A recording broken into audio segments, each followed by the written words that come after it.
another great day to be alive. Welcome back to the podcast. Thank you guys so much for supporting episode 1 and 2 so lovingly as you have. I'm really excited to be back and getting in the groove of things. To be completely honest with you, doing the podcast on a weekly basis, there's so much that goes into like my entire checklist, from writing the notes, editing, making the thumbnail, writing the description, reading through the submissions, all that jazz, that it really forces me to be on a really regular, solid schedule, which for my mental health is really great. I'm such a regimented type of person. I love being at home. I'm a homebody to a degree. Like, I'm really social and outgoing and love to be out and about, but I do thrive in my little bubble at home where I have my 2 p.m. little Olipop, I have my snacks, I'm in my cozy office. What can I say? I thrive with the routine. Now, I am recording this ahead of leaving for my trip to New York, so by the time that you're listening to this, I am already back, and I cannot wait to do a little bit more of a deep dive breaking that down for you guys, but fingers crossed that it's a really great trip. I am so excited for today's episode, not because the story is something that was positive, but because I've been dying to share this story and get it off my chest, because only a couple people in my life know about it, and that is what I am calling Rat Gate. R-A-T. Like a rat. I have not talked about this story anywhere on my social media, so you guys are the lucky ones. Hey, I'll tell you now, you're the lucky ones. So we're going to be getting into that story. But a little TMI, I have a submission to the podcast for you guys. I want to throw this question out into the universe because I am about to start my cycle. And let me tell you, if you're a menstruating listener, I want to know what on earth you guys are doing to manage your mood swings during your cycle. I don't know what it is about the I would say it's about the 4 to 5 day window before my cycle begins. I am a literal demon. I can't control my emotions. They are so up and down. I feel like I'm either pissed at the world or I'm having like the best day of my life. I cry every single time during that 4 to 5 day window about something. I overreact. Like, I have big emotions during that time period, which I know can be normal, but I don't know if this is just a personal issue I have. I'm assuming other people run into this issue as well. I just truly can't figure out why this is, and I would love to hear from you guys if you have any solutions, preferably like more homeopathic or natural solutions that have helped you with this, whether it's like drinking a certain tea or, I don't know, meditating or something. I just cannot seem to get a hold. I guess I really haven't done anything, but I've become more aware of it recently, and I know there's a lot of people that do a lot of cycle syncing, and I've been very curious about it and curious about syncing my eating habits to my cycle and what week that's in. So maybe that would be a fun series or episode to, I don't know, like for 1 month, eat according to my cycle and see if that helps with my mood swings. But I know that a large majority of the listeners on here are females who most likely menstruate or have at some point in their life. And I wanted to ask if anybody has any tips for me. I'm laughing at my notes because I just wrote down real life demon. Sounds about right. Another question I had for you guys is, how many of you guys are readers? Are you into book conversations, like book talks? I wasn't sure if I should add a segment to the podcast, maybe like every other episode or once a month, giving you guys kind of a recap on everything that I've read recently. I'm very into reading, and it kind of ebbs and flows, but at any given time, I usually have an audiobook and a physical copybook that I'm reading. I've gotten a lot more into fiction over the past couple of years. I used to like exclusively be a nonfiction girly, and now I feel like I've totally switched and I'm a lot more fiction than I ever had been before. I was thinking about this because I most recently finished reading Atmosphere, which is one of the newest books from the author Taylor Jenkins Reid. She most famously wrote Seven Husbands of Evelyn Hugo, which I know a lot of Swifties read, which is why I'm bringing this up. But it's an incredible book, basically about two aspiring astronauts. They end up being a lesbian couple, and this is taking place during the 80s. So it's a very taboo thing. It's obviously not normalized. The LGBTQ community is very hush-hush during that time period, and I like that it is technically categorized as a romance novel. However, what I really enjoyed about this book is that the two main characters were so heavily focused on their career and being leaders in their industry as well, which I feel like we often don't see in romance novels, and that's one of my biggest beefs with romance novels, is that a lot of the popular books out there in that genre are all of these women that are just like swooning and falling over these men and not prioritizing themselves. So that was personally why I really enjoyed that book. And then the other book was She Didn't See It Coming, which is by Sherry Lapina. It was my first book by Sherry. And I really, really enjoyed this one. It was it was a thriller. And I felt like the story kept me on my toes. The audiobook was fantastic. So I wanted to throw it out there that those are some of my recent reads. And if you guys are readers as well, let me know. I'm going to do a poll with this episode over on Spotify. So please let me know or drop a comment if you're listening elsewhere and tell me if you would be interested in more book discussions. But without further ado, let's go ahead and dive into story time. And then we'll touch on some more pop culture moments like the VMAs last weekend and some of your submissions, shall we? Oh boy, Ratgate. Where to begin? This story takes you back to, I want to say, May of earlier this year. I went to the Bahamas in early June, so that's why I'm putting the timeline as May. Perhaps even April, honestly. But it was around the time of when I went to the Bahamas that I really started putting two and two together that something was going on at home and in my bedroom when it came to bug bites. So I have very sensitive skin. I have very itchy, sensitive skin, not really on my face, but like my body. Since I was little, like I have a very sensitive scalp as well. If I do anything outdoors, I could be in a group of 50 people, not a single person will get bug bites, and I will have like 50 all over my legs. I've been allergy tested in the past couple of years, and I don't seem to have any allergies to bugs. I just am a magnet for bugs, which they say some blood types and certain people and your pH levels of your skin can attract bugs. So there's that. So take this with a grain of salt. However, I went to the Bahamas, and right before I went to the Bahamas at the very beginning of June, I had realized I was getting so many more bug bites than normal, especially because it was spring. It's not even like the thick of summer when I feel like you experience the most bugs, and there's really not even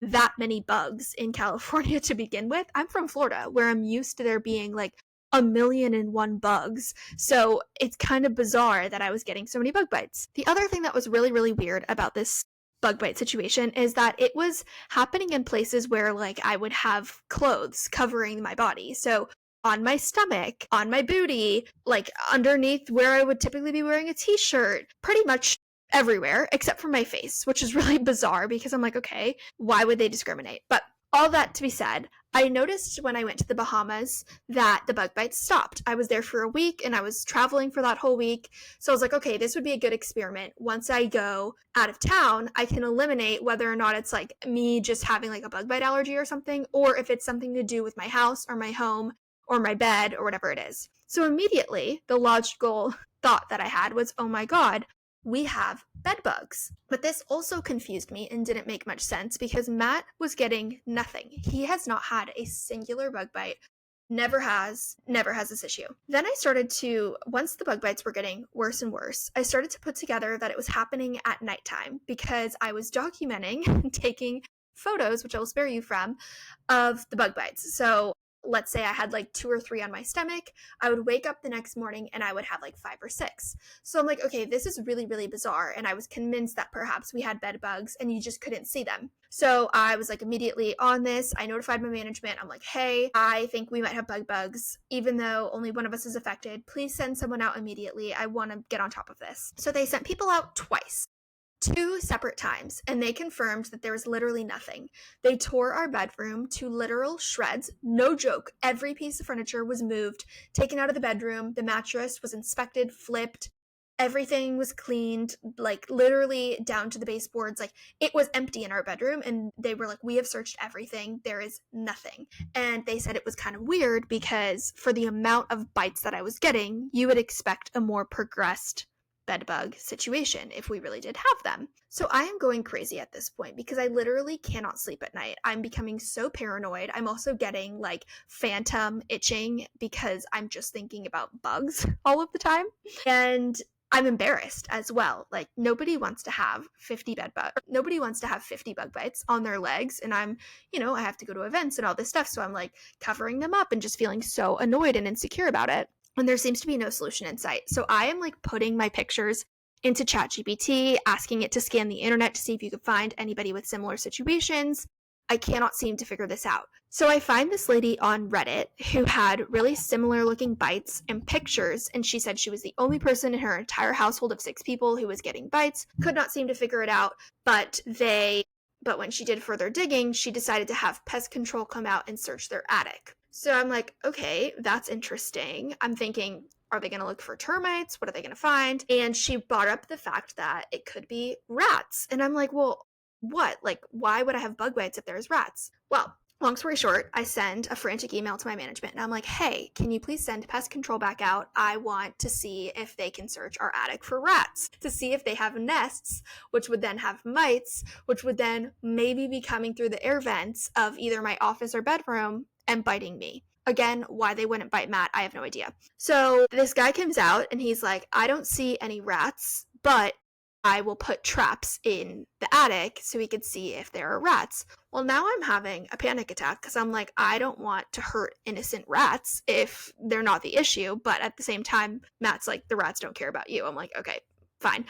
Pest control comes out, and I will note that I have felt strongly that whatever is happening with this rat gate situation was above my office, because I do notice the cats are always on high alert when we have, palm trees and stuff. I don't know. So I've figured that there's been like squirrels on the roof before or different things, but I've noticed that occasionally they get really alert and will look up at the ceiling. So then I was like, well, maybe we do have a rat infestation. Who knows? Also, an important note is that I'm a complete clean freak. I vacuum every day. I wipe all the surfaces every day before going to bed. I am such a clean freak, so this is sending me into an absolute tailspin. Anybody who's experienced anything like this, it was making me really insane. I was losing sleep, I'm frantic, I'm cleaning, I'm searching for things. I even got to the point where I ordered a little microscope off of Amazon, and I was inspecting every fiber. It was like 100x microscope. It was insane. I was inspecting the fibers of every fabric, every piece of furniture. I was looking everywhere, and I could not find anything. Well, Mr. Pest Control comes out, he sets out the traps, he comes back basically every 2 days to check them, and when I tell you, this man located the largest rat that I have ever seen in my entirety of life. I didn't even know it was possible for rats to be this large. So then I'm like, was this Mr. Daddy Rat? And then he has a whole humongous family up there. Now, he did tell me once, I was like, did I cause this? Do we need to be cleaning the attic? I didn't even know we had an attic until this whole situation happened. And he said that because our building is so old, it's over 100 years old, the way that the roofs and the pitching of the roof and everything, that it's actually incredibly common for old buildings to have issues with rats. So then I had to go back to my management. I was so petrified. I really hate bugging management so much, because even though this is totally not allowed, I feel like landlords in LA, and I think this happens in a lot of big cities like New York, they can flip a switch on you. And I was just so worried. I'm like, I don't want them to think I'm crazy and constantly writing to them. So I tell them the situation. I'm like, there are multiple entry points around the property that need to be properly resealed because of possible rats coming in. So anyways, the pest control guy, this went on for, I want to say, close to a month. He had to keep coming every few days to check the traps, remove the rats, whatever it might be.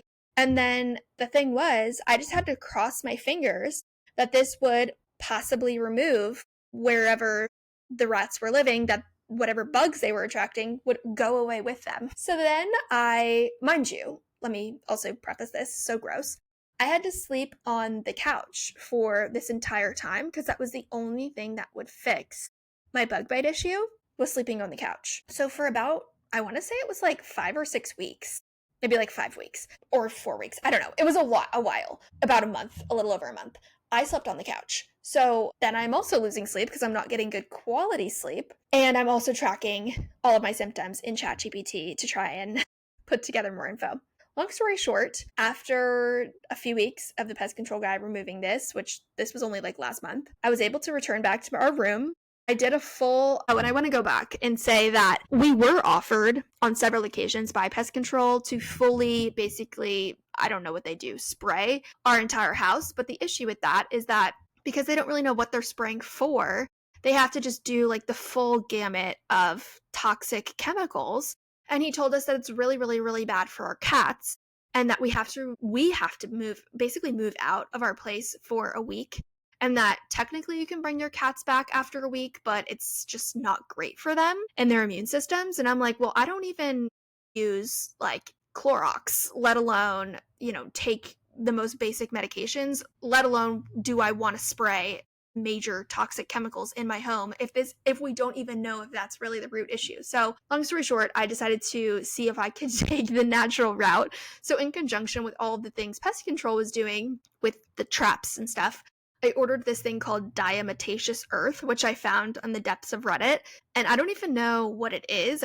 It's some sort of natural solution. It's just a powder.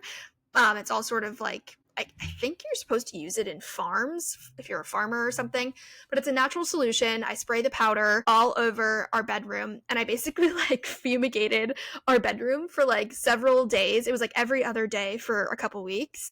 And I think the combination of the rat situation, the diatomaceous earth powder, and all of the obsessive cleaning that I did solved whatever this rat gate issue was. But let me tell you, it was so taxing, so exhausting, and I do not wish this on my worst enemy. It was so awful. And I am, knock on wood, praying to the gods that I am out of the woods when it comes to Ratgate, because boy, oh boy, was that not fun. Please do not judge me. I swear to you, I am so clean. It was not anything that we caused. We're not hoarders. We're not dirty.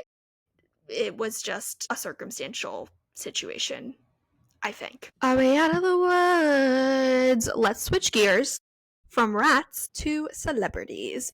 The VMAs were last weekend. I'll be honest with you, I just wasn't that into it this year. I feel like award shows, after our experience with the past few, I've just become so turned off to them. And once I heard Taylor wasn't going, I was like, thank goodness, I'm free. So I really didn't even watch. We had it on the TV and Matt kept saying Sabrina Carpenter's on, do you want to watch it? And I'm like, yeah. And nowadays, everybody posts clips to social media so quickly after these things that I'm like, I'll just watch it on social media. I was excited that Lady Gaga was performing, but I went to the concert and I've watched every single performance of Abracadabra that she's done thus far. So I was like, okay, I've already seen this performance 10 times. So I was excited for her that she did win Artist of the Year, because she's very deserving of that. And I was very surprised that Gaga has not won Artist of the Year. That's kind of crazy to me. I get asked every Monday when I do my Q&As over on Instagram if I'm a fan of Tate McRae. I'm curious if you guys are. She just doesn't do it for me personally. This is not directly at Tate McRae. This is just more of a general note, because I was looking at some of the footage from the VMAs. Why does nobody wear clothes anymore? I would love to know. I know that there's performance wear and costumes and all of that, but I swear to you, creativity is dead, and instead of wearing anything fashionable, artists and celebrities just wear no clothes. A bra and panties is not a fashionable outfit. I hate to say it. I sound like I'm aging myself, but every time I've seen Tate McRae, Addison Rae, even Sabrina is usually pretty scantily clad. I think these are beautiful, beautiful women, but their fashion choices just perplex me. Someone who I think has really fun, feminine, modest style that's still really girly and just pretty is Megan Maroney. She's a country singer. I also really think Casey Musgraves. Me and Matt talk about it a lot. I think she's always really well dressed. She is fashionable, feminine, not overly showy. I think that her outfits a lot of the time. I'm not a huge follower of Casey Musgraves, but her fashion sense is pretty great. Now, I did see that Sabrina did a nod to Britney Spears during her Tears performance, during the dance break with the rain and stuff. Something I thought was interesting about this is that I think she did a nod to Britney Spears' last VMAs, or one of the award shows within the past year, and I'm pretty sure that Britney commented on it and was not super thrilled about the fact that Sabrina Carpenter was referencing her. Am I remembering that right? I feel like I remember that from a year ago, so I thought it was an interesting choice that Sabrina decided to kind of do a nod to her with the rain dance sequence, and then she wore a bra with capris, which was very, very, very similar to an outfit that Britney had previously worn while performing with the rain and all that jazz. Not too much on the Swiftivity front at the time of recording this. We got some new CDs and posters, kind of a combination situation, that are Target exclusives. kind of lame in my opinion. I feel like they should have come out first before all the special edition ones, even though these are technically, I think, special edition. I've already seen all these pictures and I've already ordered too many CDs and I don't even have a CD player. So that's cool. Let me know if any of you guys ordered any of the items from Target. That's it for pop culture at the moment right now. I am very obsessed with the artist Audrey Hobart at the moment. She sings that song, Sue Me, I Wanna Be Wanted, Sue Me, I Wanna Be, Sue Me, I Wanna Be. You probably heard that song 1,000,001 times on the radio or on TikTok or whatever. I'm really enjoying her latest album. I'm blanking on the name of it. Something Clown. It's like Where Are the Clowns At or something like that. It's a really fun album. It's not going to be everybody's cup of tea, I'll tell you that right now, but if you like sort of that like kitschy fun music, I think you might enjoy it. To me, she really achieves sort of like the kitschy fun vibe I think Sabrina Carpenter's going for, but she's a bit more deep and raw with the lyrics, if that makes sense. There's like not a hidden meaning, but for example, she has a song called like I Like to Touch People, and at first listen you might be like, that's really weird, I like to touch people, but then you listen to it more and it's like she likes to touch people emotionally. So it's kind of like a play on words, which I really appreciate. Anywhoosies, let's go ahead and dive into your submissions for the week. Have 4 of them for you, so let's go ahead and breeze through these. First one is anonymous, and it says, I've liked this guy since elementary school, and I'm in my senior year of high school now. I'm pretty sure he likes my best friend, and she wants to get to know him. She knows I like him, by the way. What do I do? This is a tough one. I would say, boy oh boy, this is really tough. I think a common mistake when it comes to situations like this is that it's very easy to kind of go around your friend and directly to the guy, and that's where things will get sticky if one of you finds out that you're talking to the guy on the side and then you don't actually inform each other as best friends. So I think you should sit down with your friend, not texting, maybe on the phone or in person will be best, and just say, I've liked him forever. I get the sense that you might like him as well, and that you want to get to know him. Maybe, this could be a friendship ender, honestly, and I don't want to say that. I'm not advising you to end your friendship, but I think it'll be very obvious early on how this goes. If they've been aware that you've liked them since elementary school, it won't be a surprise. If you say that you're interested in talking to the guy and wanting to get to know him more, and you're finally building up the courage, I would say rather than asking your friend, you could say, hey, I'm interested in getting to know him. I'm feeling really nervous about this because I value your friendship. I thought it would be best if I let you know ahead of time, and kind of tell her that you do value her friendship. You do want to make sure you're being fully honest with her and upfront. And you can say, I have no idea where this is going to go, if he's even going to entertain it, but I felt like I owed it to you as my friend that this is something that I want to do. And I think that kind of takes the barrier down a little bit because you're being honest with her and explaining and saying hey, I really value your friendship. That's why I'm coming to you first. I think that might help kind of bridge the gap a little bit. And then she might say you know what, whatever, maybe she's not interested in pursuing, or maybe she's going to say, actually, I was thinking of doing the same. Then you guys can work together and say, okay, how do we, maintain our friendship when we both like this person, and see if you can come to any sort of agreement. I know that that's very hard to do, but I would highly recommend talking to your friend first before doing anything. Next is from Kazi, and Kazi said, I'm just commenting because I'm not sure where else to comment right now. I loved The Summer I Turned Pretty. I'm a 48-year-old mom of 3 on the west side of LA, huge Swiftie, and love you and your content. So happy the podcast is back. You've definitely heard from me on Instagram. I love the show, but why is everyone complaining about the characters? It's so fun. Taylor is pretty much the entire soundtrack. We don't need to comment and hate characters. It's just fun, and everyone I know is watching it. It's enjoyable, and I watch it with my kids as well. They're teenagers. Anyways, that's it. Oh, and I would love to hear your thoughts and commentary on the show on the podcast. Kazi, I'm so glad you brought this up because I've been having similar thoughts about this. I wasn't initially into The Summer I Turned Pretty. Will I say I'm the biggest fan on planet Earth? No, but I appreciate and understand why people like this show. I think that these days, one of the things that bothers me the most, and I think social media really enabled this, is people have become so quick to label things and have an opinion on everything.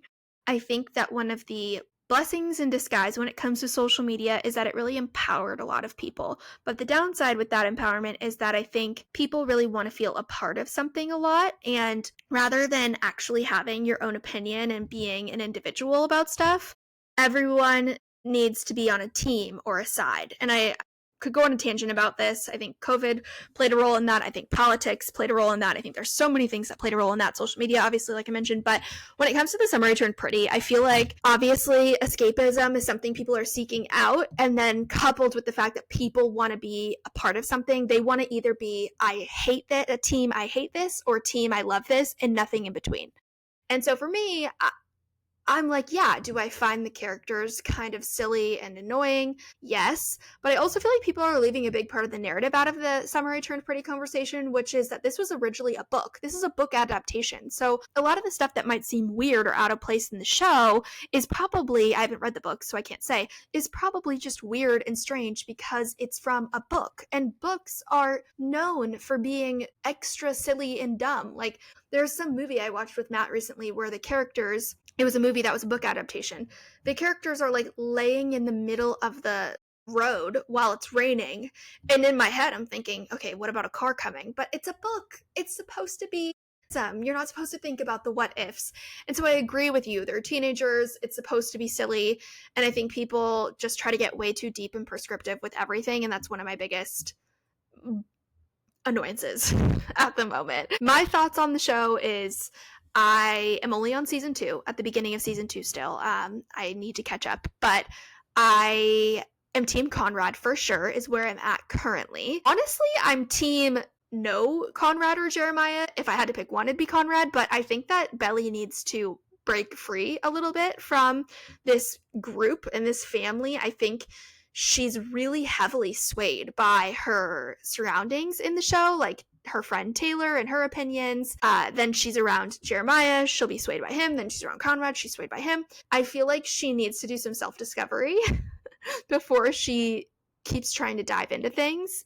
But she's a teenager, and we all make dumb decisions when we're teenagers. So I think I'll do a whole Summer I Turned Pretty debrief once the season finale comes out. Now, the next question is from Eleanor, and Eleanor said, how can I get my account to grow? I'm guessing she's talking about social media. I keep posting videos and getting 20k likes on things, but I've only got 1,000 followers. Eleanor, this is a fantastic achievement. I want you to reframe this because if you are hung up on your account growing, I think you will struggle with getting your account to grow. And I say that because I've been doing this for 5 years, actually close to 6. A couple of things. I think that your main focus should be looking at all of your pieces of content. You figured out how to get views, which is great, and that's part of the battle.